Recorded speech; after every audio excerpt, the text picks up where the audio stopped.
Call this meeting to order. Called. First, I'm going to do roll call, and then,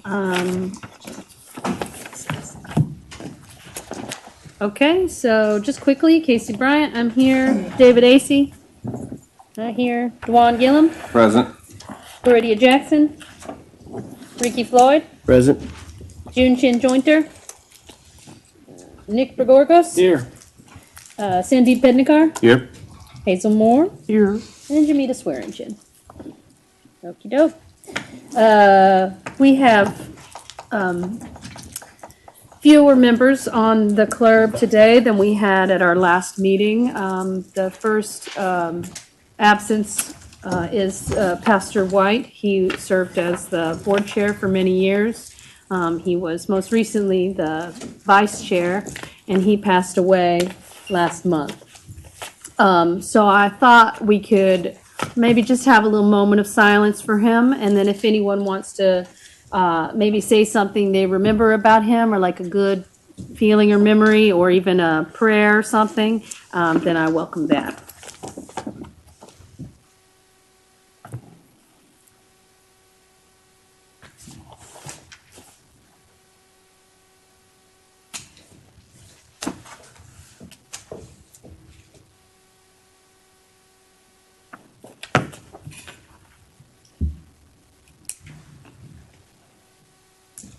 I didn't know Pastor White very long, but what I appreciate about him is his ability to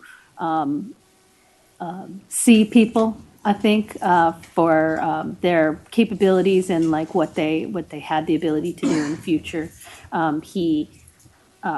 He's the one that basically made me be the board chair.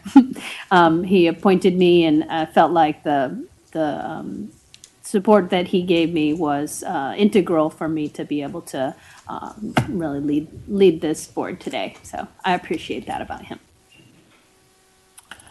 I appreciate the fact that he was one of the first ministers that I saw that really impact and transform his community, and that he held other ministers accountable for doing the same.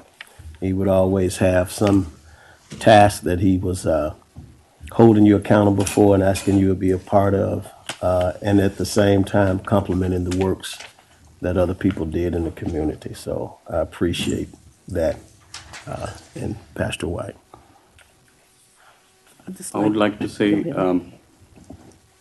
that I know people here on the board. I see them on TV. We were just talking.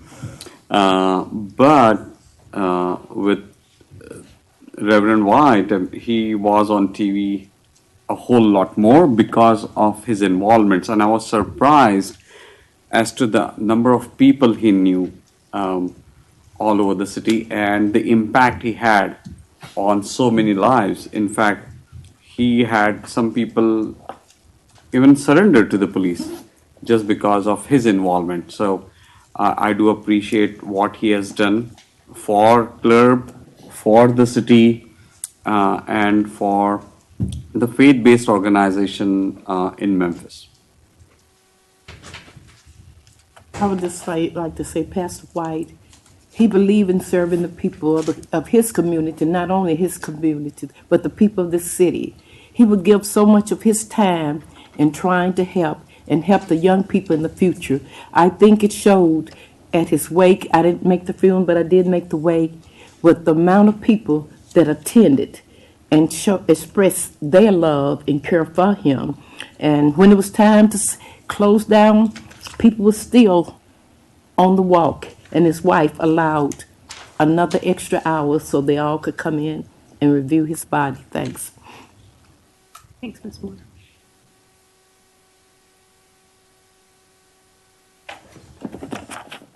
Does anyone in the audience have anything to say about Pastor White? I have met him one time, and he was very open about accountability and any kind of actions with any kind of here in Memphis. And he was open-minded. He wasn't just one-sided. He stayed open-minded. He wanted a change for the community and not just for one-sided community. He believed that there was powers that people needed to prevail, to show, to get that accountability. And without us being able to do something like this, to see that there is accountability, he felt like that there was no way that anybody would see accountability. And that's why he went with this, to promote this, because he wanted to see that there would become accountability in there. And I appreciate him for that, because without his major support in this, I don't believe that CLERB would be here right now. I mean, I'm gonna be honest, without him, I don't believe CLERB would be sitting right here on this board meeting right now. Agree Thank with you for on that. Real briefly, yeah, so, I had the pleasure of meeting Reverend White when Mid-South Peace and Justice Center first started working.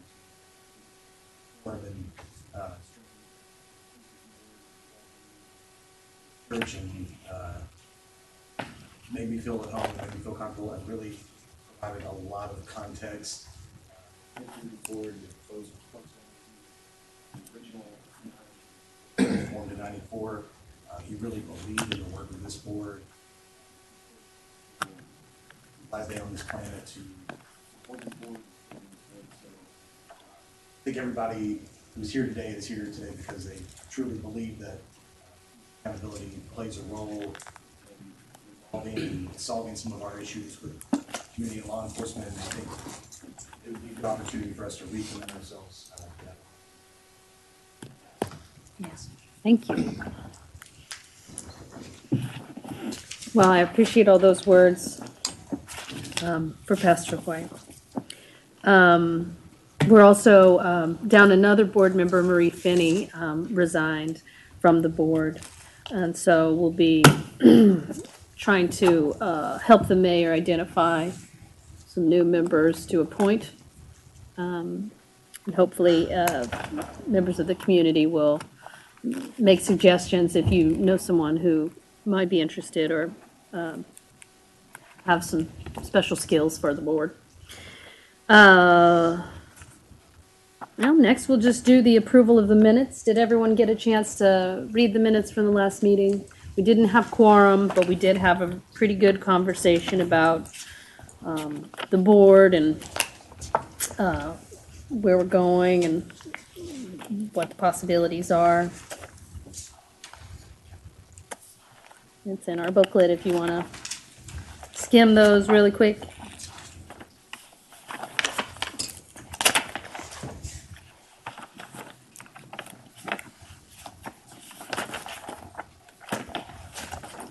I'll move to approve the minutes. A second. All right, all in favor of the approval of the minutes for May? Aye. Aye. Aye. Any opposed? Okay, so moved, so approved. I think, okay. We have, next on the agenda is committee reports, and I think, I just wanted to go over the committees again. I think I want to take what Paul said into account and have some, make a renewed commitment to accountability to this work. We can do that through some committee work over the course of the 2 months where we're not meeting. The Communication and Recommendation Committee is Nick Gregorgos and Jun Shin Jointer. Your committee's gotten smaller, y'all. And I'm gonna help out on that committee. The Outreach Committee is Dr. A.C., Miss Moore, Floridia Jackson, Jamita Swearingen, and Ricky Floyd. That's a big old committee, and we can all do outreach, just so you know. And then we have the Web Design Committee, and this is just basically checking out the website, making sure we have all the information on it, identifying information that we need, and if there's typos or anything like that. And that's Dwan Gillum, Ricky Floyd, he's a double hitter on these committees, and Sandeep Pednekar. I ask you all to just remember what committee you're on, and maybe once a month try to do something about it. Does anyone have any reports from their committees? I don't want to take that for granted. Okey-doke. I'll speak for the letter writing committee, if I may. Yes. Surprise. We just have a letter that we've drafted. It's a draft. Has we need to have a few edits, but each of you got a copy of it. It's to Dale Robinson. Just in response, he was at the meeting last time. He had, I believe that when we deliberated his case, one of the things that we'd mentioned to him was, Nick, I don't know if it's in that. I read it I saw it just a second ago. I saw it somewhere just a second ago. Okay. I just got through reading it. But anyway, we had promised that we'd have the mayor write a letter to him, but we don't really have the authority to have the mayor write a letter, so we're writing a letter to him. And if y'all could just read that over, make your edits. I've made a few already, and then we'll amend and resend. And welcome Dr. Acey.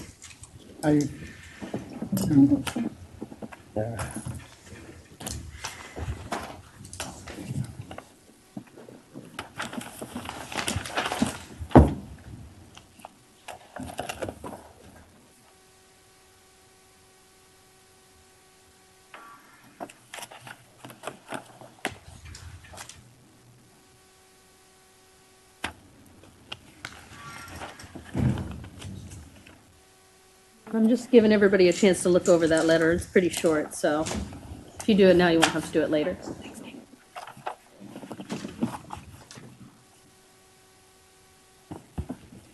Okay, I was gonna switch up and do this stuff first. I'm gonna move this stuff right up here, so we'll just bring up the cases and be done. I'm gonna move this stuff up to here, so we'll do the cases and then be done with it. Okay. Okay, so while y'all are looking that over, I'm gonna kind of rearrange the agenda just a touch. We do need to fill the position of vice chair. First, I want to see if anybody's interested in nominating someone or self-nominating. There's no shame here.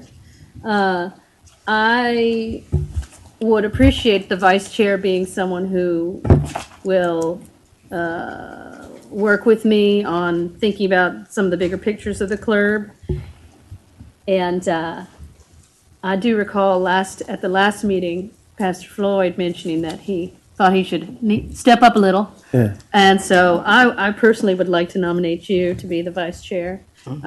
Feel free to say no. Who's that? Ricky. Oh, yeah. Yeah, you're a good That's guy. vice chair, Vicky.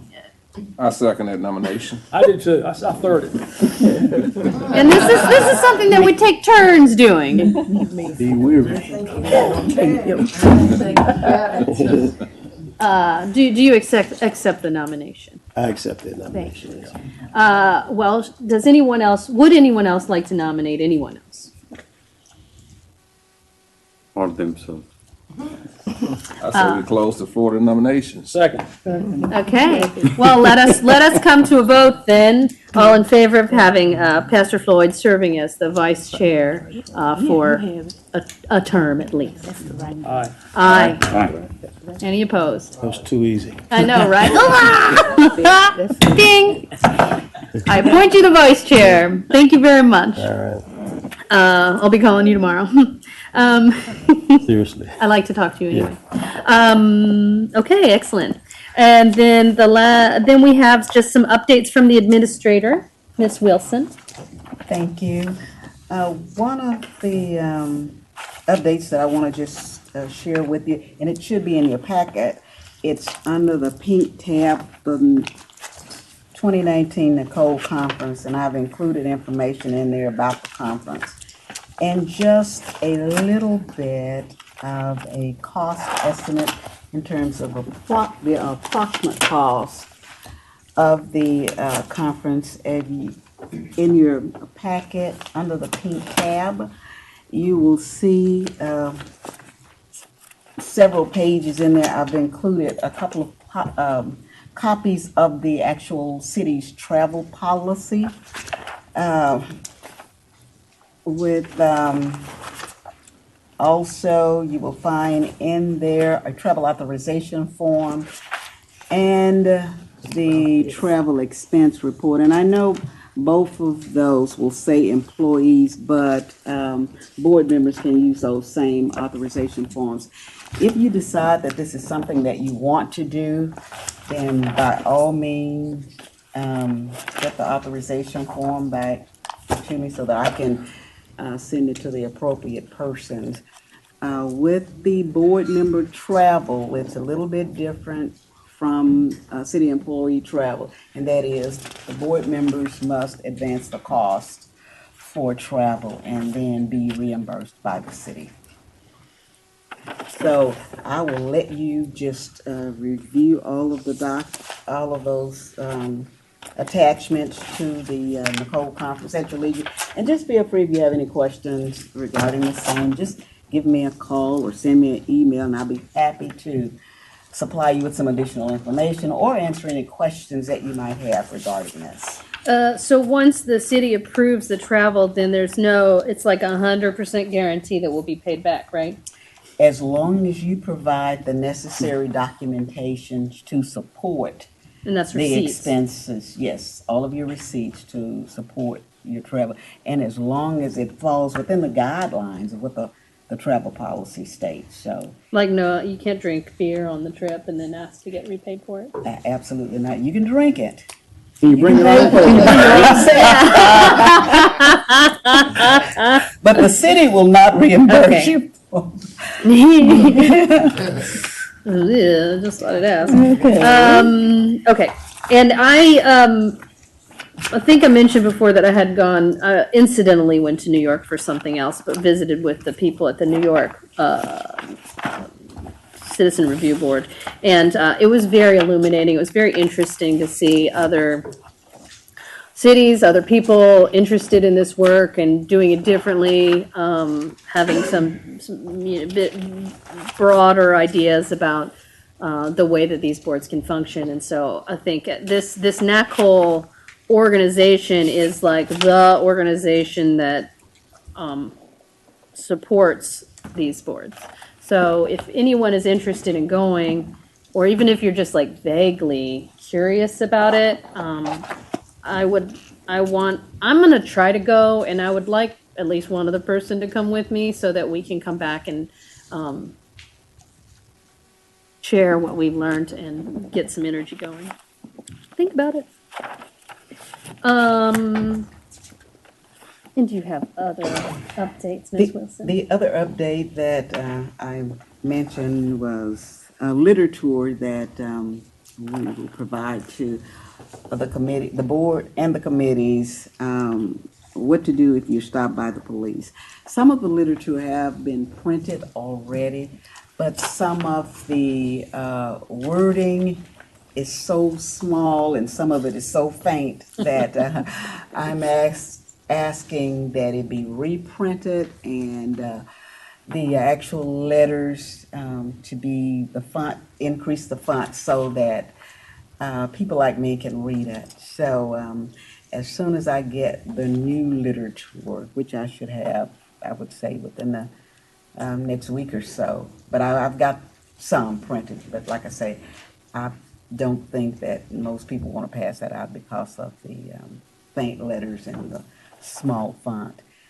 The other, And is that gonna have our information on it, like website or information? something, or how to, Yes, how to it- make a complaint? yes, it will have the website information on it as well. So if you want to access the website to file your complaint online, then the literature will have that as well. And it's pretty sure that we should have that back before, like, back to school, so we can pass that out at a bunch of back-to-school events, which is the first and second week of August. Absolutely, because I actually have some now, but I should have, I would think within the next 2 weeks I will have the other copies. Okay. So, but if something come up and you just need some, like next week or so, I can still get you some. Okay. But that will be the old set that has been printed. And lastly, the status on the pending cases. Mr. Robinson has been working on giving us, he is our person who compiles a listing of cases that we have pending. He's still working on that in terms of some exact numbers in terms of the pending cases. So, board members, as soon as I get those exact numbers, then I will forward those to the board members, Okey-doke. what we have pending. Thank you, Ms. Wilson. You're welcome. Okay, so if there's no other updates or business matters, I think we can turn to the cases at hand. Yeah. I have a comment about, this literature was in the packet from the conference. It's what I think I suggested a couple of weeks ago, in the last couple of meetings. We should have something similar to this, what to do when stopped by police. Very good. We could tweak it, and we could also put it together, send it to those people sitting out here that's interested in getting this information out. That would be an asset to us because we don't have any money. This is part of the outreach committee's function, I assume. So put it online, let people get familiar with what to do, when not to do, when being stopped, and some other information that could stop a lot of stuff from happening, I think. Would you like to pass that down? Oh, yes, please, yeah. Okay. Please, Thank you very much. It was in the package. I just got it offline. You got it. Yeah. And we can compare it to what we've already provided or Right. come up with, and, yeah. Okey-doke. We have two cases today. Both of them are pretty big packets. Here they are. I am not positive that we're going to get through them both today, but we want to try to be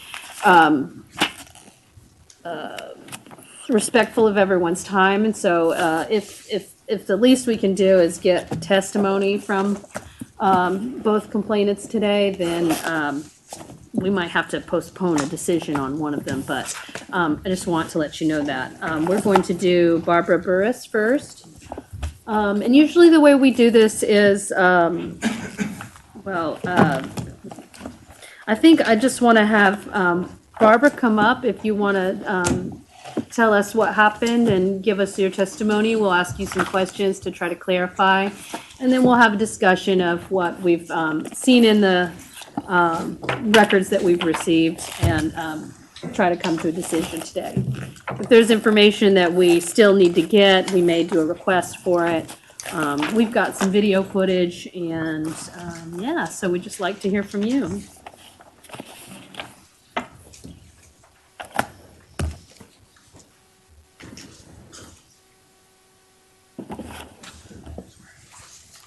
Oh, how are you doing? I'm going to have to swear you in to make you tell the truth. So, do you swear or affirm that the testimony you will give before this Civilian Law Enforcement Review Board will be the truth, the whole truth, and nothing but the truth under the pains and penalties of perjury? Okay, great. And then can you just tell us your full name and then get started? My full name is Barbara Ann Burris.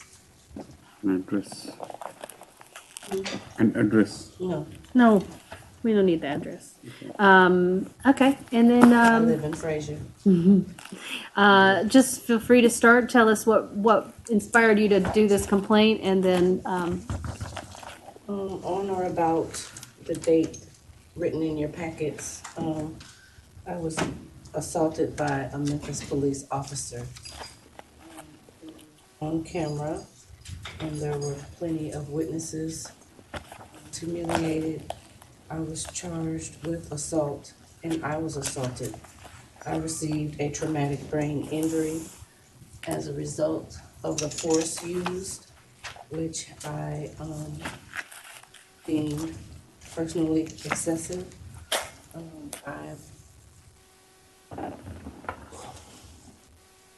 It's still It's kind okay. of traumatic. yeah. Well, I'll just start asking you just one question at a time, so you don't have to try to fill it all out at once. I think you were there for a protest, right? Yes, ma'am. What were you protesting? The shooting of Martavius Banks. And that was, and you were on Elvis Presley Boulevard, right? Okay. Yeah, please. Yeah, please, yeah. Get comfortable. Do you want some water? Yeah. Yeah, take this.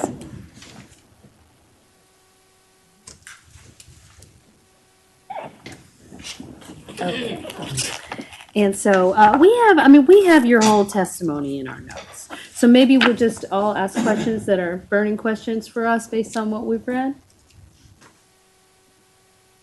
Mm-hmm. Anyone? As far as the protest, who organized the protest? I don't know. How'd you know to be there? Facebook. You have a bullhorn? Yes, I brought it. I want everyone to hold it if you would, so you can. I've held one before, it's okay. Well, this one is heavier than the one you have because it's blinged out personally by me. And I want everyone to see if they could imagine the amount of force it would take to knock it out of my hands when you review the video. You had a gun in your purse? Would everyone like to do as I asked? I don't need to hold it, no thank you. He's okay. Anybody want to see how heavy this is? Well, I'll see how heavy it is. Thank you. It's pretty heavy, actually.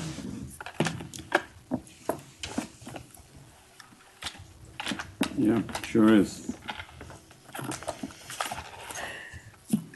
So at some point you were, I think I read that there was a group of people on Airways maybe, and then the police had cleared that area, and then everybody moved to another area, right? Yes, and I would like to answer his question. Okay. Yes, I did have a gun with me, and I was licensed to carry, and it was properly stored on my person, and I was actually almost put in the back of a police car without being searched for it. You had a loaded, I have go ahead, not. excuse me, I'm sorry, go I ahead. have not had it returned to me. Yes, I have a concealed and carry permit. It is the law that you can have it loaded and ready to go. And you had it And loaded, concealed. and you had it Yes, loaded I and did. ready to go. Because When the interaction happened with you and the police officer, you had a loaded weapon on your person, correct? Before the interaction happened, I had a loaded gun on my person. I have a license to carry and conceal. Not everybody can have that. Only law-abiding citizens can have that. When you and the police officer struck each other, you had a loaded weapon on your person, is that When me correct? and the police officer came into contact, you mean when he assaulted me? Did you have a loaded weapon when you hit the ground? You mean when he assaulted me? Did you have a loaded weapon when you hit the ground? She had it the whole time. It says it in the report. That's all I'm I'm not gonna sit here and be made to be the assailant, the attacker. I need you to quit smirking because I don't think it's funny. And I'm not smirking, I'm just smiling to be polite. Okay? I don't think it's very polite. I'm not laughing. Have you reviewed the video, sir? Yes, ma'am, several times.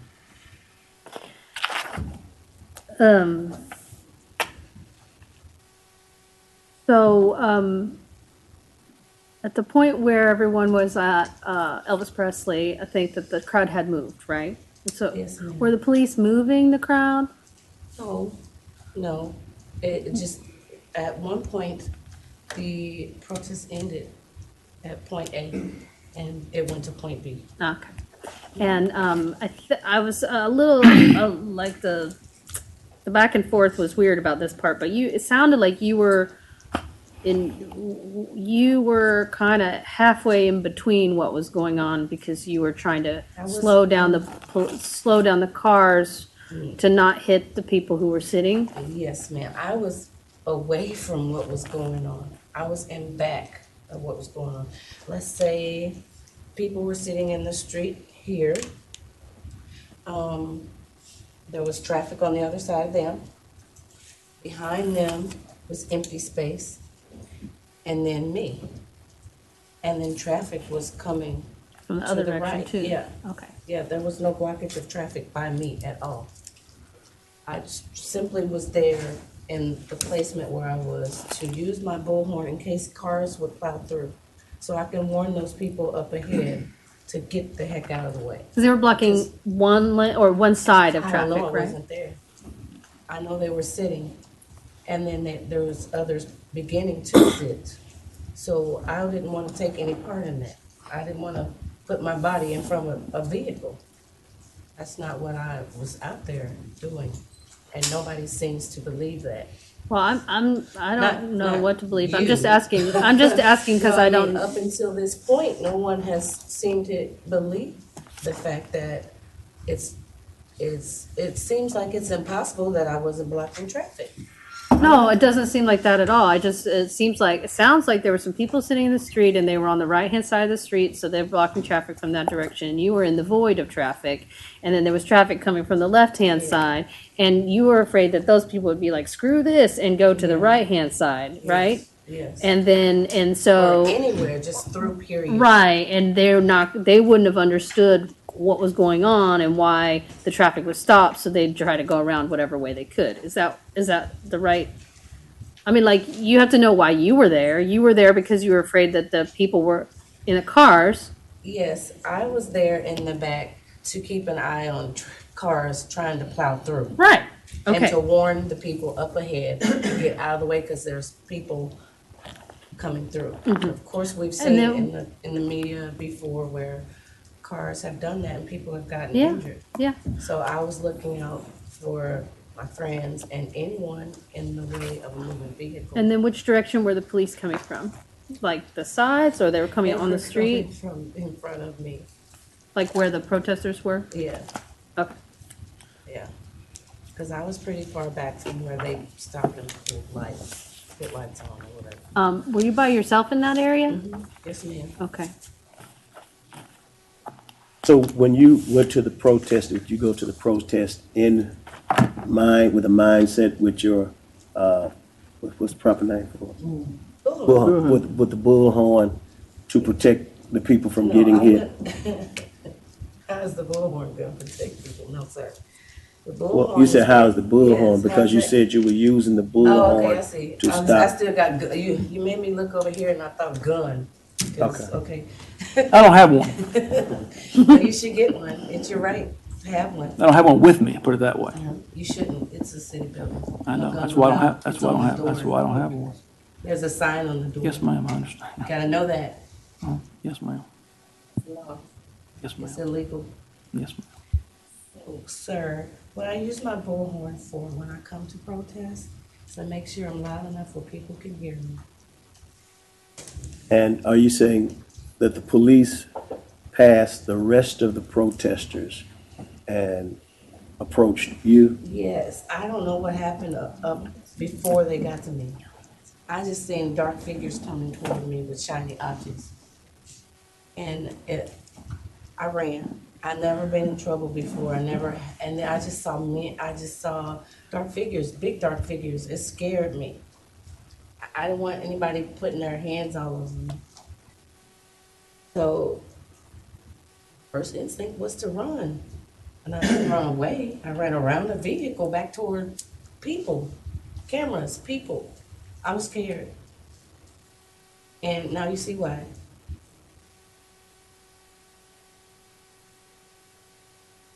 I have a question. You talked about a brain injury. Can you elaborate? Yes, a concussion is in another name for a traumatic brain injury. I received a traumatic brain injury. There are life-lasting effects from concussions. Football players go through it, and I was hit as hard as a football player. Not only that, there was gravel and rocks on the inside of my mouth, stuck in my face. I received a scar that you can see right today, and I can't get rid of it. I consider myself a nice-looking young lady, and now I have to deal with this for the rest of my life. I can't get rid of it. Are you still under treatment? Are you receiving? No, I'm strong. I had to work. So, um, I did lose my job because of this, because of the bogus charges that were put on me. And, I was unemployed for some time. I just went through a lot, very traumatic, and I still go through it right today because I can't say I'm afraid of the police, but I can't say that I'm gonna call them when I need them. Were you in you said, I think I saw that you were in the military? Yes, ma'am. Did you do any active duty or anything? 6x2 in active ready reserve. Reserves. Active duty for Sam Houston, yes. Okay. And no, I didn't use any of my military training that night.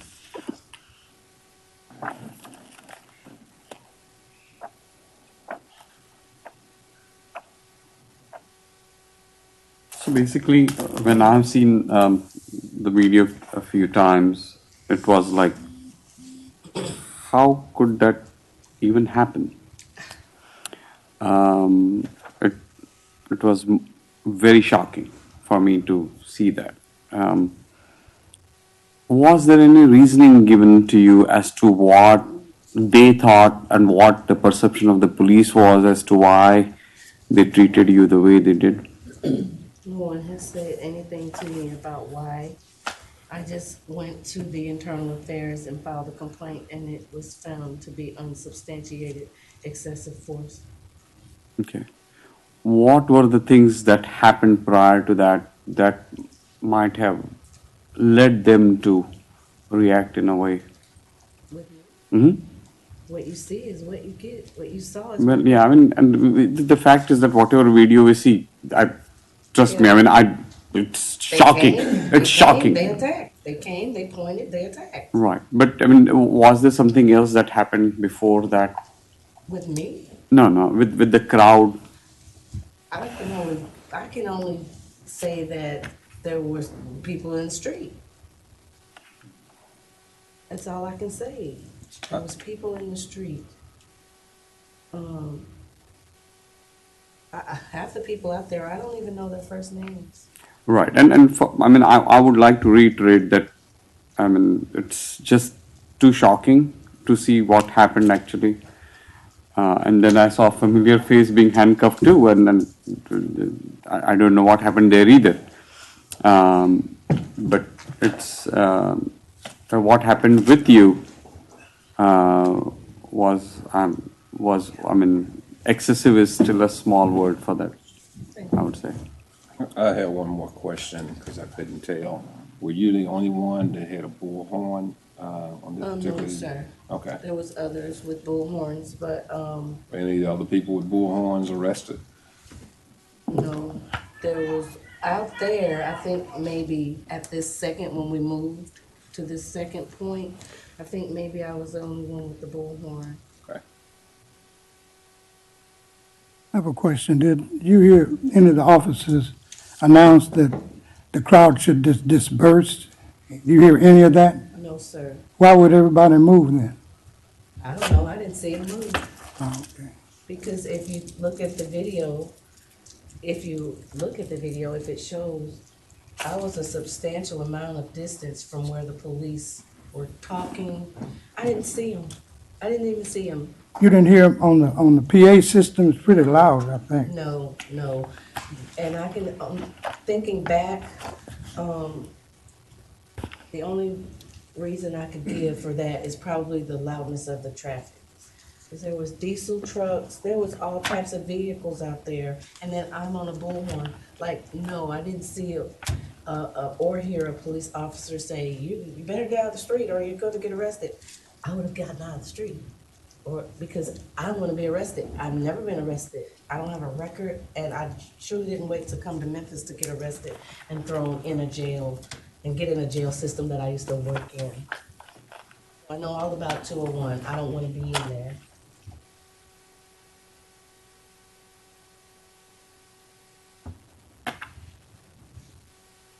So were the charges dropped later?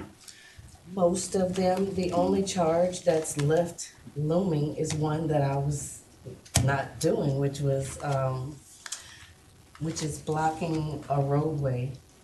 They dropped the gun charge because the gun charge was never initially a charge. So it was never an issue.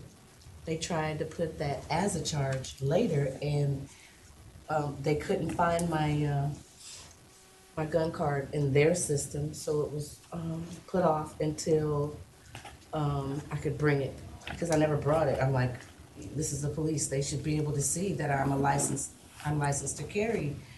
Well, their excuse was that they didn't see it in the system, so the next time to court, I brought it and they dropped the charges. But they still have my weapon, and I'm not able to get it. I went to get it, and I have to go through so many loopholes to get it. It was bought with my hard-earned money. It wasn't posing a threat to anyone, and I was not committing a crime when it was taken. And I was licensed to have it and carry it the way I was carrying it. And I feel like my rights were violated when it comes to my Second Amendment rights. Violated. Somewhere in there you said you could not identify the officer. Did you, were you ever? I couldn't identify him because I couldn't see. And then I had so many on top of me. My body was exposed. My pants were pulled down to below my thighs. I was not allowed to move. And it was said that I assaulted a police officer. I'm a law-abiding citizen just like every one of you. Every one of you. I had a clean record just like every one of you before all of this. Didn't find anything. I had a traffic ticket and that was thrown out 2 years ago. It's the only thing you're gonna find on my record besides this. I am proud of my record. I was. Well, I mean, there's unfortunately nothing we can do about your record, so what we're really looking at is kind of like the moment that you were arrested and your subsequent, not arrested, that you had interaction with the officer and then the subsequent treatment. So I was just looking at the video again. I wasn't checking my text messages, but I think we have, I know we have at least one other person who was there at the time. And I thought, oh, cool, yeah. And so maybe we could get a chance to hear from them, because we got, in our packet, we have 12 police officers that are witnesses, and we have one civilian witness. And so I think it's going to be good for us to hear a little bit of a different side of the story that was outside of you, since your moment was a little like traumatic and panicky. So unless you have anything else you'd like to add.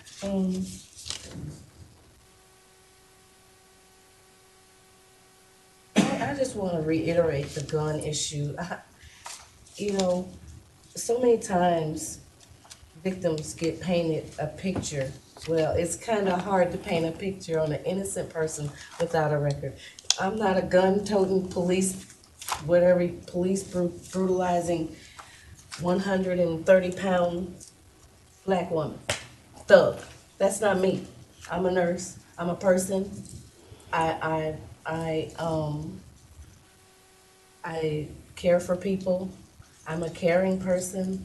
I'm human, and I'm someone's daughter, sister, stepmom, wife.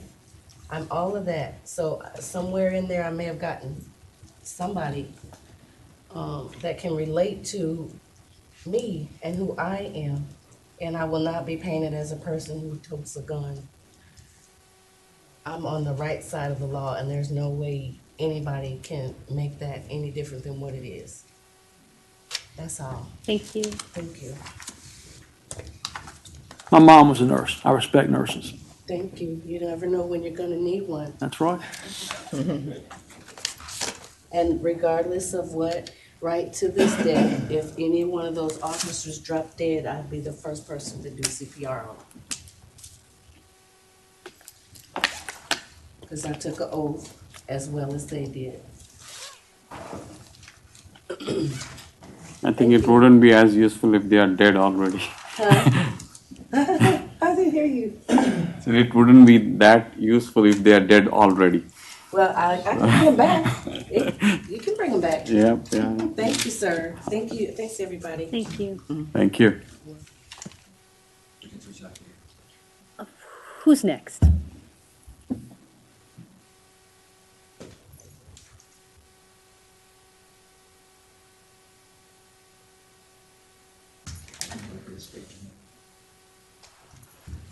And, would you mind taking your sun specs off? Thanks. My name is Cassio Montez. All right. And did you give a statement to the police when they were doing their review? No, actually, after she was released from Shelby County Justice Center, the next step, when I did try to give a statement, was to Attorney Ferris, but it was his attitude, whoever the officer, I can't remember his name, but he was so nonchalant. I went down there, he was like, yeah, I had ID. Oh, you're the one who didn't have the ID. Yeah, I tried Okay, to present him with it. He was like, well, come back, schedule an appointment. I was like, she just told me to come down here to make an appointment. I mean, she already had an appointment. So he was like, make an appointment, I called back. They was like, he's out of office every time I call back. Well, I'm sorry that you had that trouble, but you're here now. Were you at the protest on that day? Yes, I was. Well, what was your part in it? Actually, I'm an activist. The CEO put the guns down and fight like a man. We push against senseless killings, police brutality, and injustice. So once I got word that it was a protest going on, I attended it. What I really meant was, were you one of the people sitting down, or were you on the sidelines, or what? Where were you in the framing? Actually, I was standing up, but I was right in the back of the people that were sitting down. Okay. And could you see Barbara? Of course, if you look at the video, once I saw these big men tackle her, I walked up and I was told to get back. I was like, hey, that's my sister. One police officer, he replied with, move or you're gonna end up like her. I said, hold on, man, that's my sister. I said, that's a woman. That was my exact reply, like, that's a woman. One of them grabbed me and he pushed me to the sidewalk. And once she turned over, I saw her face was scarred up and swole. So I started moving back towards where they had her to make sure she was okay. And another officer replied, if you look at the video, because Hunter Dempster, he was on the sidewalk. He never was in the street. He never was like part of the protest. He was just there as a civilian.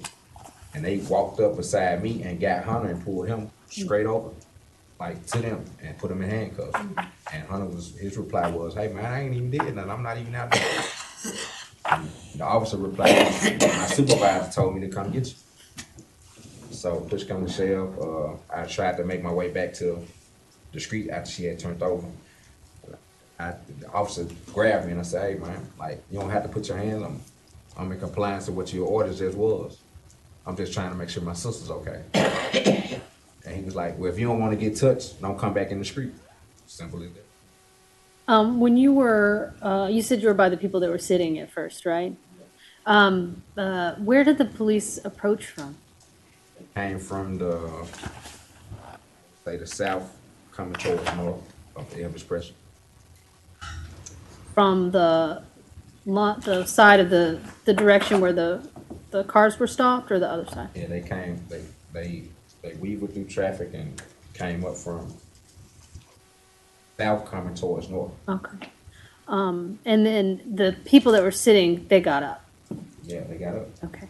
And then everybody kind of like walking, I don't know, were they dispersing towards the sidewalk, or were they still in the road, or it was chaotic, or? There was so much going on. Like, I know when the police came and they said disperse, like, everybody like got up and complied with the order.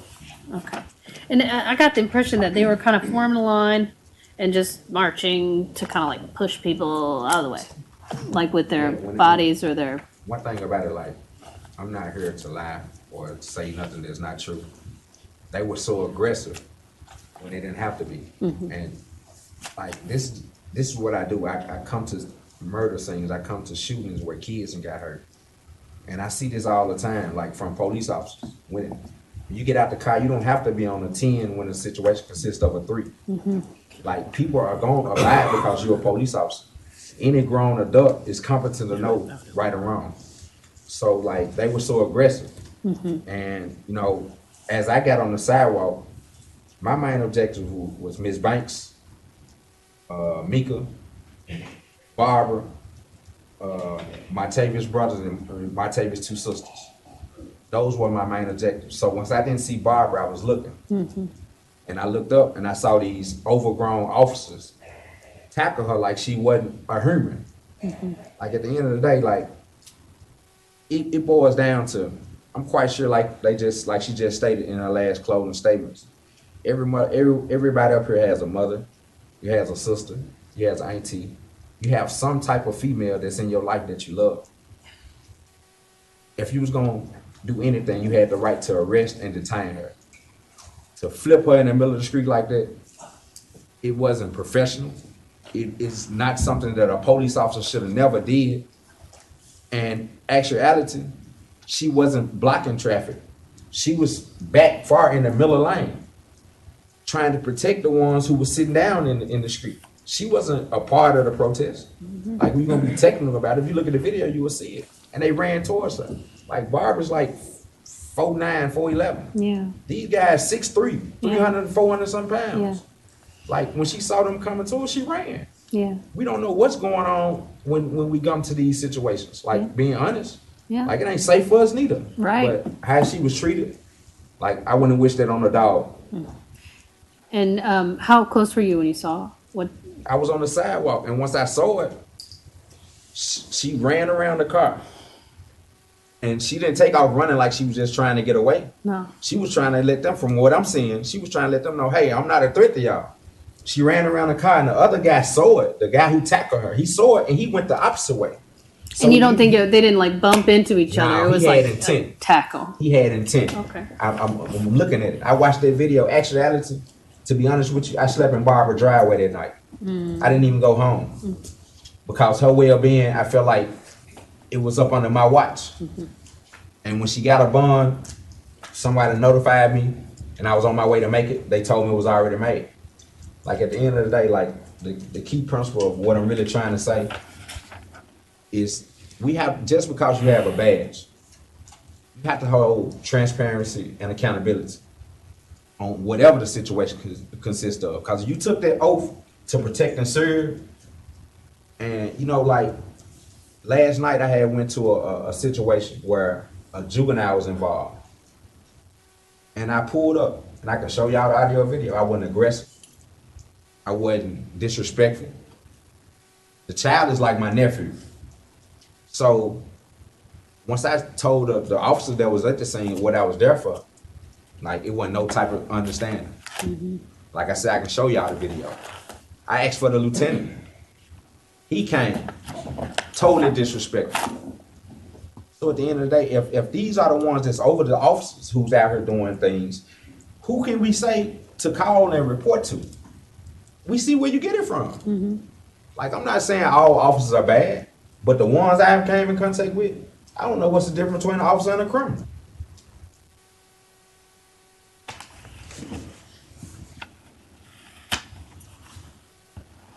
Mr. Montez, go ahead. Go ahead. No. I'm anxious to hear your question. Go ahead. Mr. Montez, well, thank you. Mr. Montez, do you know who Detective Donovan Tabler is? No, I don't know no police officer. Never heard, you don't have, okay. On October 2nd, 2018, did you get a phone call from a Detective Donovan Tabler about giving a statement? No, I got a phone call from my god sister, Barbara Burrage. Well, let me just tell you what I'm reading. You can tell me if it's right or wrong. This is in the packet we got, October the 2nd, 2018, 1:37 p.m. The writer, and in this case the writer is Detective Donovan Tabler. This is what he wrote. The writer made contact with Cassio Montez, that's you, right? It is me. About giving a statement, and he was uncooperative and very disrespectful on the phone. He wanted to give a statement but refused to give the writer a confirmed day or time. He referred to the writer as a pig numerous times and stated that the department would not be fair to Ms. Burris. The writer will not use Mr. Montez as a witness. Now, you have any idea why he'd say that? Is that true or false? False. You didn't call him a pig? No. You wouldn't do that? Yeah, I'd call you a pig if you saw what they did to my sister. Of Sure. course. Yeah, I'm just asking, did you call him a I'm a pig? pig. I'm just saying, did you call him a pig numerous times? That's what he said. I didn't not talk Okay. to no one. When Barbara asked me would I go down there, Okay. I was like, okay, anything you asked me to do, so since how I saw you treated, Okay. if those are the ways you want to go about doing it, I'd gladly go down there. So this is false, what I just read. I just told you. So somebody made that up. I don't know what they did. You asked them, you talked to them, then you read the statement. I'm asking if you, I want to make this, just told if you. someone's lying about you, I want to know why they're doing that. Well, you gotta ask the person that Okay, lied. well, okay. That's all I need to know, thank Yeah, you. you more than welcome. Anybody else got some questions? Yes, sir. How long have you been an activist for the community? I've been doing this for almost 4 years now. 4 years. And I don't, let me rephrase on that. Like, I don't get paid to do what I do. I understand. I do it out the goodness of my heart. I have kids, man. Our children are dying at an all-time high. And it's these so-called, as they call them, OGs, that's leading our children the wrong way. So I take time out of my day when anyone reach out to me and say it's a situation with a child or our youth. In the middle of the night, I get up in the middle of the night and I go to crime scenes just to talk to the family. And like, you would never know, looking in a person's eyes, that have lost a loved one or their loved one on the ground hurt. So at the end of the day, like, I've been doing this a long time. And at least I would think in my accountability that the police officer would have some type of heart versus being a problem amongst a problem. What's the solution? And they wonder why the community don't trust them. Because at the end of the day, like, to be a trust you, if your actions don't line up with your intentions, how can I trust you? And this may be a tough question for you, but out of 4 years, about how many times have you been on scene and there's been some interaction with police? Pretty much, I would say out of 100%, I would say at least 93%. It's been probably like 7% where I have seen police like interact with the crowd with some type of compassion. Don't get me wrong, I understand their job is difficult. Y'all job difficult. But if you took this oath to protect and serve, you gotta stand up to that. If you're not gonna do that, get out of that line of work. Agreed. But about how many cases you say in that 4 years? You said 97%, so Yeah. 30, 40, 100, 10, 20 interactions with hundreds. Hundreds. Like are you living in Memphis? Yes, sir. Okay, out of living in Memphis, you see how much crime go on. Like, most of the time, I wake up out my bed to middle of the night shootings. So it ain't just started. So hundreds. Yeah. So out of 100 interactions with policemen, you say that 93% of those have been rough encounters with you. So would you believe that when the police see you coming right now, the same way that you anticipate in a rough encounter with them, they're anticipating? Because you got 100 times you're quite popular with the police. Would you agree with that? I would say, I ain't gonna say I'm popular with them. Because, You ain't their friend, but they know who you are. you know, not only that, I can only hold you accountable for who you are. I can't hold him accountable for what he's saying, what you're saying about him. Now I'm asking you, do police know who you are now? You've had 100 interactions with policemen. Pretty much everybody know who I am, man. Okay, so yes, police know who you are. And 97% of y'all interaction between you and them, even if they are the initiators. Speaking on me, but like, I just like when I get to situations or scenes or crime scenes, I just think the police interact with the crowd or sometimes the family member. That's what I was answering. Like 97% of the time when I pull up, the police are in a situation or altercation. 97% of those times.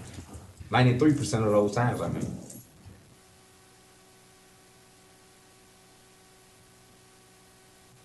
Anybody else? We really appreciate you giving your side of the story. More than welcome. And like for the record, like I'm gonna end it with this. Like somebody gotta be held accountable. I agree. You know what I mean? Like, I'm not against the police, but if you come to a situation and don't know how to de-escalate a situation versus escalating it, I can't be nothing but against you because you're not for the people. I can't even feel comfortable telling a citizen of Memphis, hey, they cool to trust. I'd be lying. Me personally, I feel like my word is all I got. So I don't break that for nobody. But it boils down to it's gotta come to a stop. And like being a young black male, that's the worst situation you can be up against is dealing with a police officer. And it's not just only happening in Memphis. I have people reach out to me throughout the states because they see what I do on social media. And I know the laws. Like, and I know the things that they doing is against the law. But are they getting held accountable for it? The reason we was at the protest was why? Martavius Banks. Pretty much everybody on this board, I'm not saying I know how y'all feel, but y'all know it's some wrongdoing in this situation. But who we got held accountable for? Y'all have a blessed day. Thank you. Sir. Yeah, we'll do it.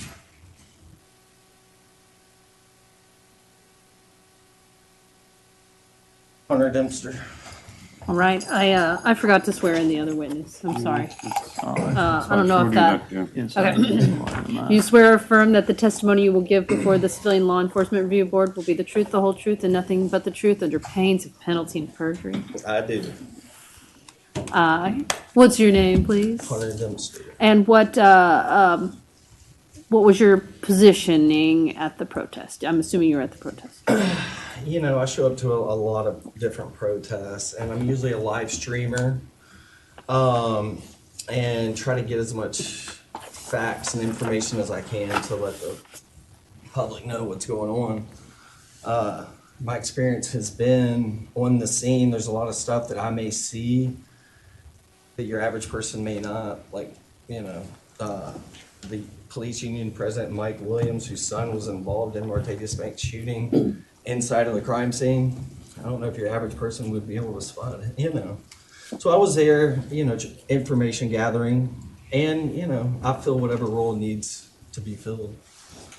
So what we're looking at is really just, I mean, we can't say if the arrest was proper or anything like that, but we're really looking at the circumstances of the police being there and whether they exercise excessive force or if they acted outside of the police policy in their interaction with. I can tell you one thing that stands out to me right off the bat. I've been a part of, like I said, a lot of different actions.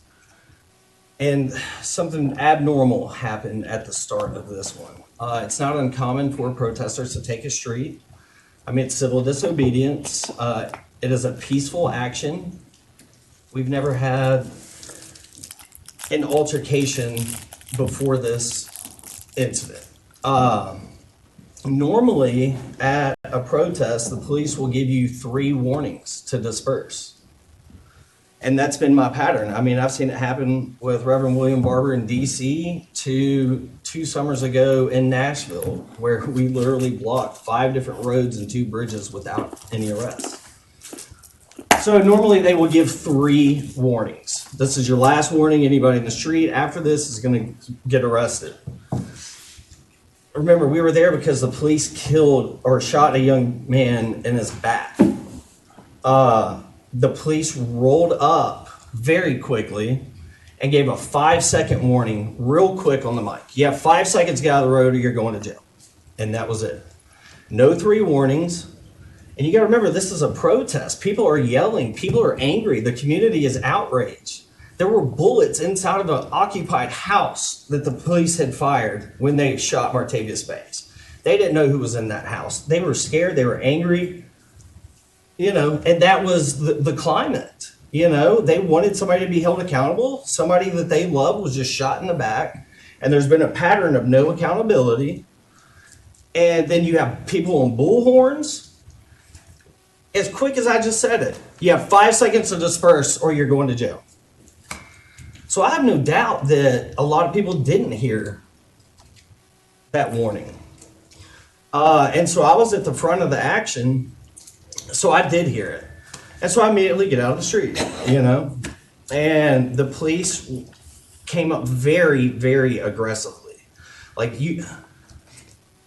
if you've seen the video, I mean, the way that they're walking, like they had a purpose during that. Now, if you compare it to the other actions, normally you get 3 warnings. It's a protest. It's a First Amendment protected right that we have to peaceably assemble. And if normally you give 3 warnings, why are you giving a 5-second warning and walking up aggressively with a purpose? And if you ask me, it's because it was about protecting their own. Can I just pause for 1 sec? Yes. The first part of the protest was on another street. Right. What did that look like when they dispersed it? Sounds like it was different. Right. So, all of these were spur of the moment. Nobody organized them per se, to answer one of the earlier questions. And initially it was going to be off of Airways at the local police station, which was off of East Parkway. And initially the police denied the public entrance to the police station. So it was held on Airways on a sidewalk, and it was a peaceful protest. Once again, I think that the climate was heated when we weren't allowed to go to a public building that our dollars fund. We were denied entrance, So already to me, there was a form of escalation in that. So what if you go protest a police building? It's public property and we have a right to do that. So denying us entrance, I think already escalated the situation somewhat. And so after a time, everybody left that scene and they went to the scene where Martavius Banks was shot in his back. Okay. And I think it was some of the same officers were on both scenes. Yeah, I saw most of them at both scenes. But at the first scene, they weren't that aggressive, or were they? They weren't that aggressive. They were behind barricades. Yeah. Okay. But there was some interaction. There was some heated conversations at that scene. I remember specifically with Keedron Franklin and some of the officers, which is a pattern I've seen as well. These are high tension situations, and these police officers do have a pattern of escalating while they're laughing or cracking jokes or. So the police come, they arrest Heather at the very front, and like I said, I got it on the side of the street, and they came like a military force, like with a purpose. And Barbara was all the way in the back with a bullhorn, surrounded by people on the sidewalk screaming. And the next thing I know, I just see this police officer clothesline her. And that escalated everything. Everybody on the sidewalk was outraged, tempers flared, my emotions I almost got outside of myself seeing it. Like, it was so egregious and inappropriate, and I don't care what anybody says, they could have easily grabbed her. They could have de-escalated that situation. And especially in the political climate where an officer just killed somebody, to be that aggressive and escalate that situation is a dangerous situation. And if they don't have the sense not to handle themselves, especially in that kind of situation, we got problems. These situations are avoidable, and they are asking for they're throwing a match in a dry field, acting that way. Question. I want to make sure, because you're you're in this thing deep, so I want to make sure I got the times correct. This event was after the bridge and after the Elvis Presley street blocking. Then came this event. This After the bridge. Remember the bridge when everybody took the bridge? When the bridge was taken. In 2016? Yeah. Then came. That's why I'm asking you. You're an expert at this. Yes. Okay. Yeah, 2016. Took the bridge. And then the Elvis Presley was 17? Oh, yeah. 17? Yes, And then this came in 18? yes. Okay. One other question. So it appears that you and Casey, you were standing on the side. Correct. Okay. So when they said y'all got 5 minutes to get out of here, is that when you all 5 seconds? You're right. Is that when you all hit the side, or y'all were already on the side, or you feel intensity of what was going on, and I you mean, said the way it usually works is in and out of the street. Yeah. Like I said, there is cars. But and you all are two most visible people in the movement. right, and like I so- said, I feel a role. So at some points, I was stopping traffic to making sure that everybody was safe. Mhm. Other points, I was on the sidewalk.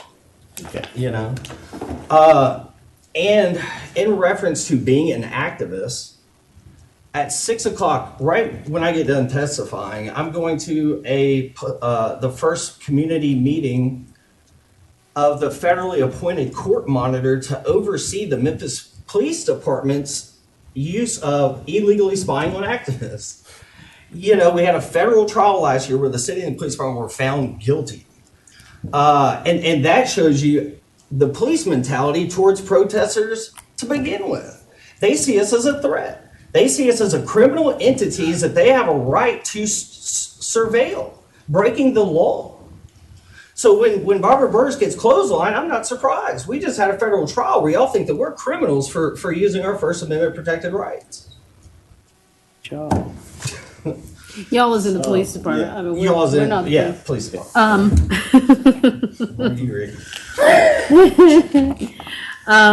Thank you for giving that. I think it's you had a different perspective than Barbara herself, and so did our other witness.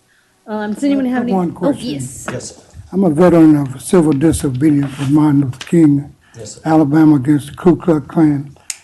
When you sit down in the middle of a street, highway, but you know you have a right to exercise that right, but you already know if you don't obey the police, you're going to jail. You know that up front, right? Yes, sir.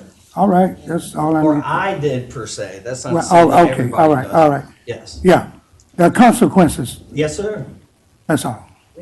And, you know, I think that what leads to civil disobedience is people's voices aren't being heard. And so how do we make it heard? You know, we follow civil rights. Our predecessors who taught us how to get voices heard. Now, just one thing you said that the police said, okay, in 5 seconds, everybody's out of here. Yeah. And they were like, 1, 2, 3, 4, 5. Yes. And then they kind of charged in. What was the time frame from when they said 0 to when they arrived at the melee? You know, it's such a heated moment. All I can say was It just felt fast. fairly fast. Okay. Yeah. It wasn't like 20 minutes went by. Okay. Anything else? Thank you very much. Thank you. So we have a couple board members who are needing to hasten. Is there anything that's coming up for people? You want to make a motion or talk about this? Well,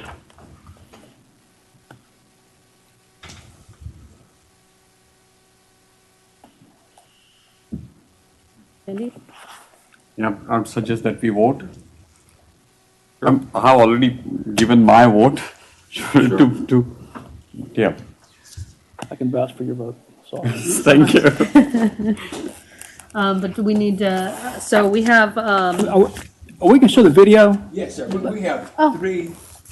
Let's show the video. Let's see. We have the protest footage that you need to look at, and we have two MPD body cam footage of this incident. Let's see all of them. Oh, yeah. Okay, please excuse me. Just give both Bob can a Yeah. vote. All right. Thank you so much. They got. Thanks, Andy. Is that a good question?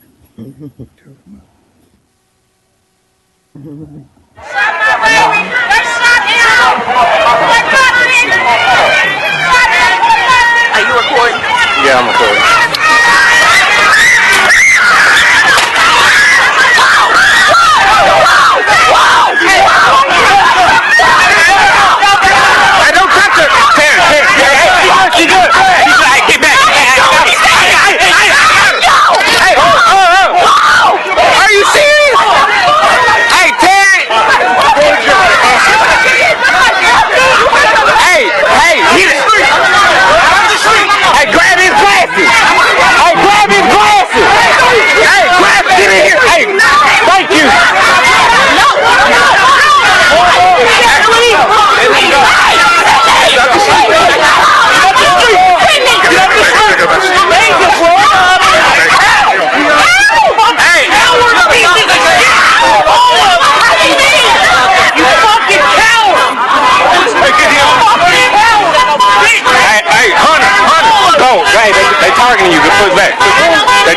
They pointed Hunter out.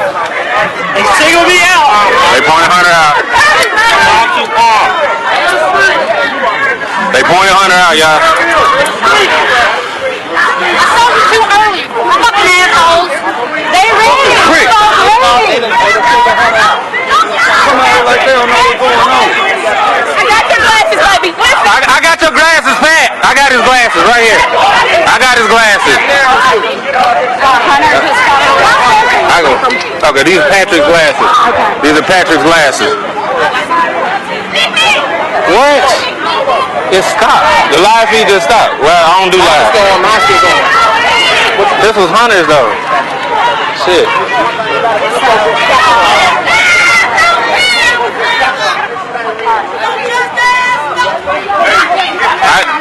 I got her cell phone. You on the sidewalk. That means on the sidewalk. I said on the sidewalk. Please don't touch me, man. Well, if you come out here, you're going to get touched. Don't touch me, man.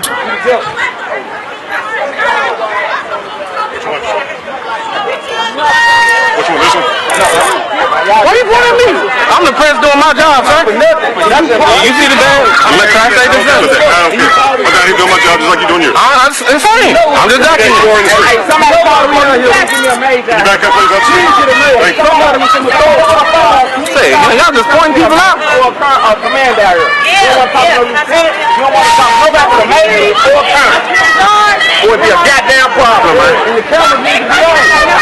All the body camera needs to be on.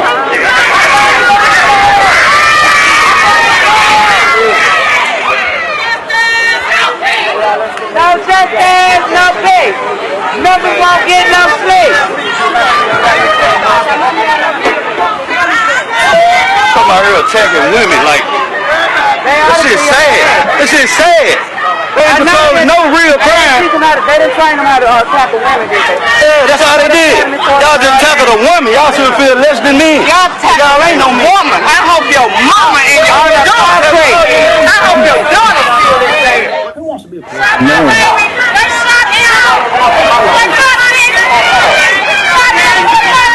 I want to see the very first 5 seconds. That's all I want to see.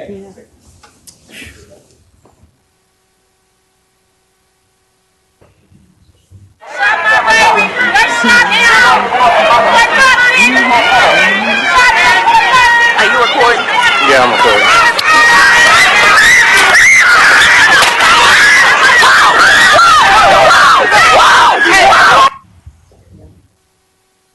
So did just women get arrested that night in Hunter? No. Huh?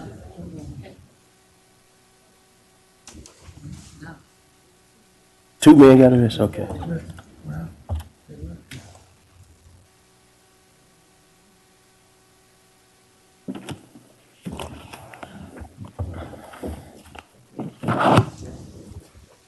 There's no audio, but audio will kick in. And when is this, Ms. Robinson?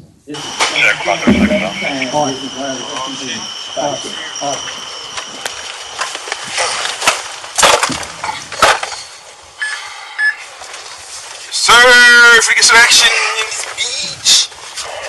702, the cars are heading up. Now I finna break them motherfuckers today.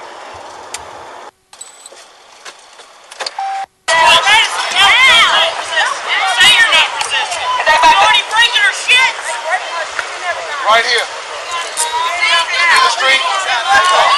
They shot him in the back. They shot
Yeah, y'all threw me.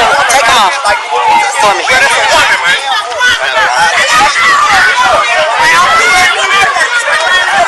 a minute, sir. That hurts. I got asthma. I can't breathe. Stand on your feet. I can't breathe. I can't breathe. I can't breathe. I can't breathe. You want your brother to have your keys? Yes. Okay, where your keys? Stop right there. Stop right there. Where your keys? Where your keys, baby? Look in my check. Your jacket? Hey, bro. Hey, officer, let me tell you something. Where your keys at? I got something important to tell you. Okay, go ahead. I have a gun on me. And I have a permit. Okay. Where's your keys? Look in my jacket right here. In your jacket? In your jacket. It's all right. Ah, that hurt. I can't breathe. My keys should be in there. Look, ma'am. Look in there with my bag. Where my gun at? Right there. Right there. It should be something round. Take it out. I'm registered. I'm licensed. Okay. Go ahead. Look down in there. That's the key to my car. Yeah. And my money is in my car, and I want every dime of it to be there. Wait a minute. Can you search me and see my wallet on me? Can you search me and see my wallet on me? Yeah, I'm searching. Yeah. Can I talk to him for a second so I can get my money squared away? I got cash on me. Take all to the van. Have a task force. All right. Yes, I'm an activist. I'm finally going to get it. I lost my handcuff. I lost a pair. Hey, you heard me. Excuse me. Let that woman touch me. I want this woman touching me. Come on, baby. Come on, baby. Why don't you slow down? Come on, baby. Come on now. If you break my wrist, I swear to God. Oh, my goodness. I swear to God.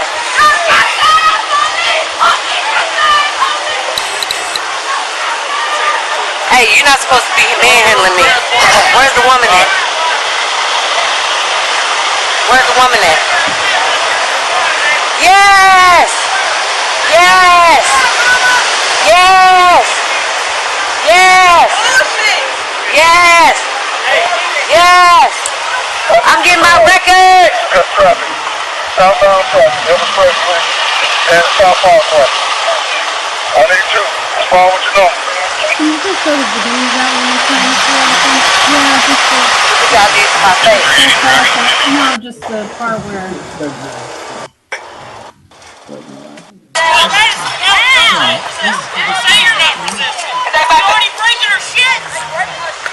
Right here. In the street. They shot him in the back.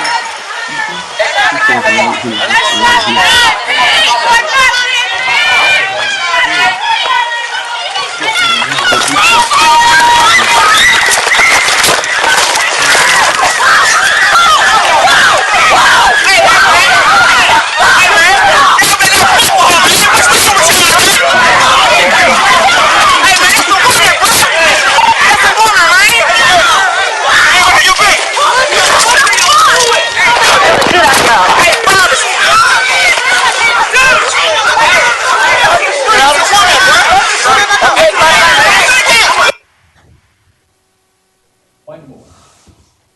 Talk to an MPD.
of y'all. Hey, brothers. I'm the streets, the woman, I'm break my leg.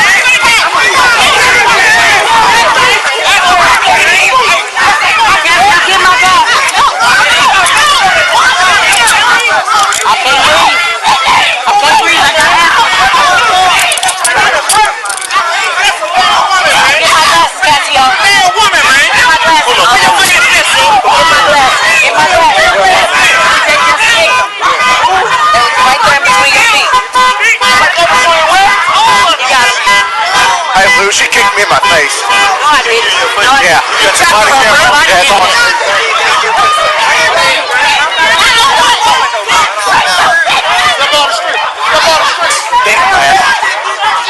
y'all give me a take them off. That's fine. Wait a minute, sir, that hurts. I got asthma. I can't breathe. I can't breathe. I can't breathe. I can't breathe. You want your brother to have your keys? Okay, where your keys? Where your keys at? And your jacket? Hey, brother. And officer, let me tell you something. Where your keys at? I got something important to tell you. I have a gun on me. And I have a permit. Where's your keys? Just look at my jacket right here. In your jacket? I think so.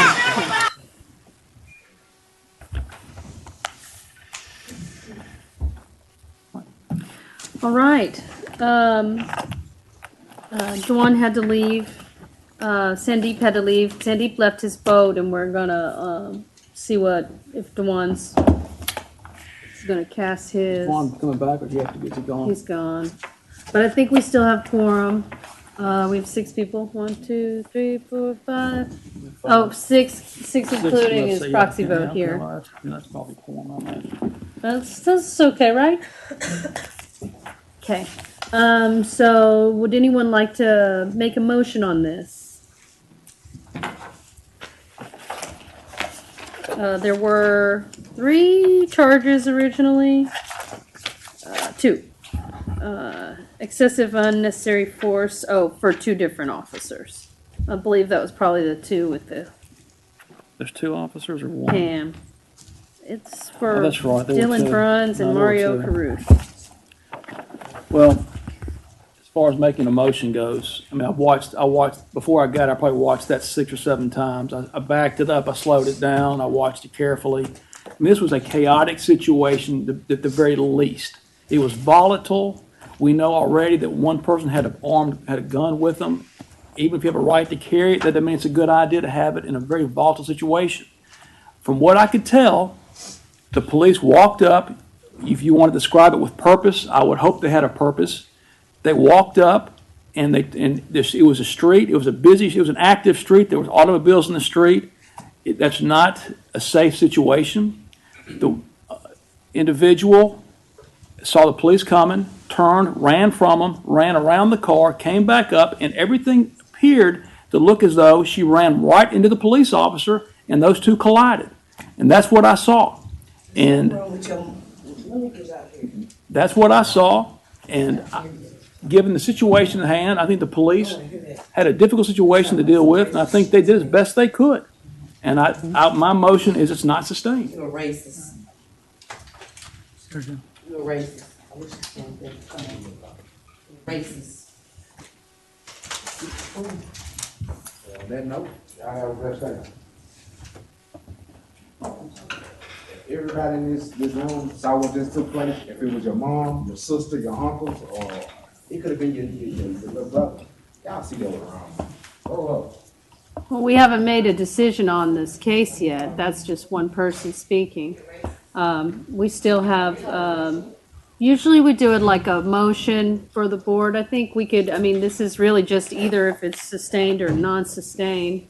So we could just go through, I think Mr. Vigorgos has said he wouldn't sustain. I made a motion not sustained. That was the motion I made. Okay, you want to do that? So I made a motion. We can vote on the motion to not sustain. Not sustain means that we don't find it to be Support is not, we don't excessive. support the by sufficient Not evidence. sustained mean we don't support excessive force. So I'll just go, does anyone second that motion? Second. Okay. So I'll just go through and then where's my roll call list, may I? Oh, you can do it. Do you want to do it? I have one. Okay, so we'll just go through. This is a motion to not sustain the charge. I am nay on not sustain. David Acey. Not saying. Dwan Gillum, we don't know, right? He says, Dwan says sustain. Ricky Floyd, Unfounded. so you not sustain. Okay. And Nick is not sustain, right? Correct. Yes. Sandeep says sustain. That was what he left. Miss Moore. I'm just not, I really couldn't see it as well as I would love to. I would have needed to look it over, so I can't go in favor of it because I just wasn't, I don't know who started and how it started. So not sustained. Mm-hmm. Okay. So that's 1, 2, But 3, it's very- 4 not sustained, and 1, 2, 3 sustained. So as a board, we voted. Is that right, Ms. Wilson? That's correct.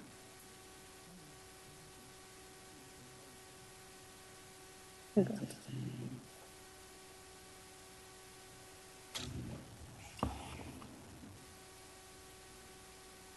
Just 3. I thought also Dwan. Juan didn't vote. Did Juan vote? Yeah, he voted Oh, okay, by okay, text. Okay. Okay, 3 sustain, yes, and then 4 not sustain. So as a board, we voted to not sustain this charge, which means that as a board, we believe that there was not excessive force in this case. It's a tough case. It's really hard to see. Tough. Very tough. Yeah. Real I agree. tough case. Very tough. I think though that what this brought out was, I mean, everybody gets a chance to voice their concern, and we don't always vote the same way.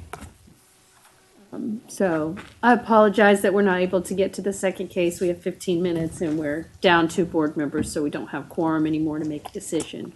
Thank you for coming. Thank you for coming, and we do have your case Mr. prepared. Chair. It'll be ready for Let next me time. make another statement. This is a good teaching moment if you want to go back to Dr. King. We talk about nonviolent direct action, and we enter in a civil disobedience act that we just witnessed. It's totally a violation to sit in the middle of the street.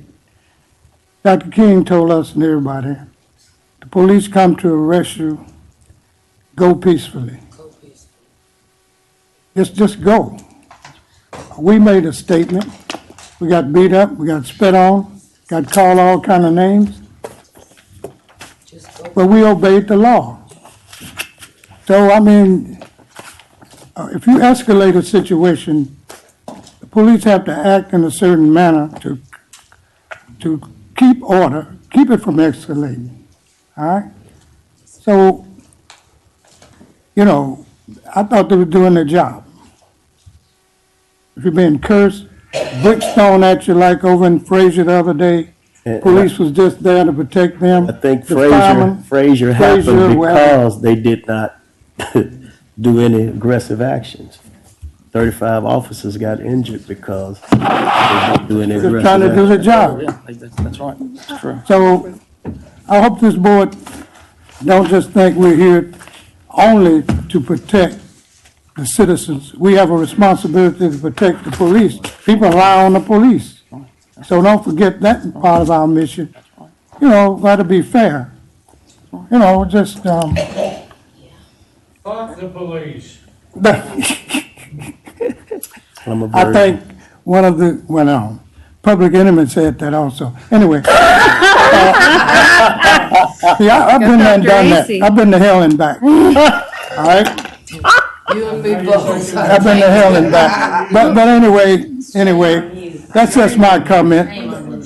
All right. Well, without have this meeting breaking down, we do have one more person who was at the protest. I think she just wanted to take a moment to speak. I recognize her face as another one of the people who was arrested. This isn't a witness statement. This is just a chance. You don't have to swear in. This is just a chance for you to say what you need to say. Yeah, sure. I am the first person that's on that video. You can identify my voice. I reported IAB. Reason I did not submit CLERB board. I was fighting cancer at the time that I received the letter saying they had found no evidence of excessive force through IAB. I had several bruises which were photographed by IAB, by Detective Tabor. At some point I came in interaction with him. There is nothing you can tell me to say that I was violating any law at that time, literally because I took a single step at the reaction of a woman getting tackled by police in front of me is why I got arrested, why I was manhandled, why they then took us in squad cars labeled Memphis Police Department, but were in fact gang unit officers to the parking lot of Hamilton High School for recon. That's what I saw, because I was there. I don't care if anything short of standing in an officer's face, swinging on them, which obviously would get a direct reaction. A person running in the street does not excuse officers tackling anybody, let alone a woman who is more than less half their size and their height. That's what I saw. The way we continue to excuse officers manhandling people is wrong. Period. There's nothing okay about that situation. If they had to take her under arrest, fine. That's totally fine. We know that is a chance we take if we are in the middle of the street, that is a possibility. However, tackling a person is never okay. This is not football. That's where tackles happen, on a football field with the NFL, who we also have problems with. The fact that this board has chosen not to hold them accountable further perpetuates a problem we have in this city with people in leadership and people in power abusing it and getting away with it. That is not okay. I have been in several of these actions myself. I was on the bridge. I was out there protesting the shooting of Martavius Banks, where one of the officers involved was the son of the president of the police union, who has not been held accountable, period. Where they continue to have their jobs, they continue to go home to their families, they continue to have their pay. Nothing is done about it. What are we going to do as a community? I was there when the Frazier situation happened too. And I saw cops laughing. I saw cops thinking it was a joke. I saw them antagonizing people that lived in that community, let alone outsiders who came in. It's not okay. No, it was not okay for rocks to be thrown at that time, but nor was it okay for them to throw tear gas into a wide open situation. I would encourage each and every one of you to take a look and think if that was your mom, your sister, your friend, your person who was wronged. Maybe you were wronged in your life and you would want justice. And that is all we ever ask in this situation. We have to begin to hold these people accountable. That is the only way trust will ever be established and things will ever progress. This city is always in the top 10 crime list for the past 5 to 10, if not more years. Why? Because they're never held accountable. This is a problem across this entire United States. It's not just here. But here is where we continue to allow people to get away with it, and it's not okay. Well, since most of your attention was targeted toward me, I feel I have a need to respond. I don't think I'm not going to speak for anybody else. I'm going to think for myself. I do not approve any form of abuse. You were on the scene, we were not. By the video that I saw from the angle that I saw, and then even more so the interaction that happened after the video, it looked like with a tense moment, two people ran into each other. And when they ran into each other, the same way that the citizens are afraid for their life, the policemen are afraid for their life too. And so you had two people who are tense, who anxiety, who are in a situation where they're afraid for their life, and both of them respond. Thank you, sir. I look for some tissue to get for I'm you. glad let me pause you for a second, if you don't mind. I'm glad you said that. Guess what? As the average citizen, we did not choose to take on the role of a law enforcement official. We did not take an oath to protect and serve. Whatever my respective job is, whatever your respective job is, whatever each of the individual board members' respective job is, there is some type of oath or standard that is set that you know when you go into that job, these are things that may or may not come with it. They took an oath as law enforcement to protect and serve. They are the ones who have gone through training, whether extensive or light, I agree to with you be able 100. to deal with situations, not the general public. It is incumbent upon law enforcement to go above and beyond to try and de-escalate the situation, not the average citizen. I agree with you 100%. Protect and serve does not mean to be abused, though. See, when you talk about Frazier, 35 officers got teeth knocked out, bones. I had tear gas in my eyes to grab a pastor from getting in the line of fire. So what I'm saying is when you when there are tense environments like this, there are chaotic things that are going to happen. And so we're not villains because we were not given enough information to make a decision based on we made decisions based on the citizens. We made decisions based on police. None of us, unless y'all getting one and I don't know about it, none of us are getting a check to be here. I could be with my grandbaby right now. I'm here because I am the Frazier pastor, one of the Frazier pastors that were there that night. I'm sold out to my community. And to see you crying over that brought tears to my eyes because I'm sold out. I didn't wear this because this is a nice little fabric to wear. Right. I care about my community, but I care about my city as well.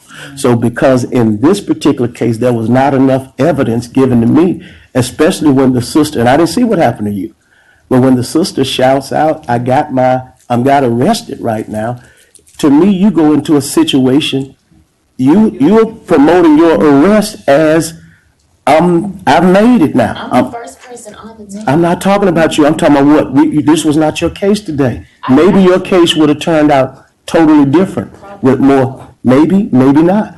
But with the evidence that I had, I can't, because all your attention was toward me. What does it take to hold law enforcement accountable? I agree with you. I agree with you. What does it take? Because at first it was have a witness. At first you it was say recorded tackle on camera. At first it was body cams. We have all you of say them. tackle 10 times over. You say tackle, I say they ran into each other, and then when they ran into each other, the aggression Even started. when they're cuffing her, you can see his knee on the back of her neck. So I'm gonna cut this off. I really do appreciate your input. Yeah, and I think Pastor Floyd is defending his decision, and we all in our ways have to defend our decisions. I'm defending me because all the attention. She didn't look at y'all. She looked at me. Well, I know. I'm defending me. But we all are here, and the beauty of this board is that we all have different opinions, and we come together and we hear a case, and we have different perspectives of coming to it. Can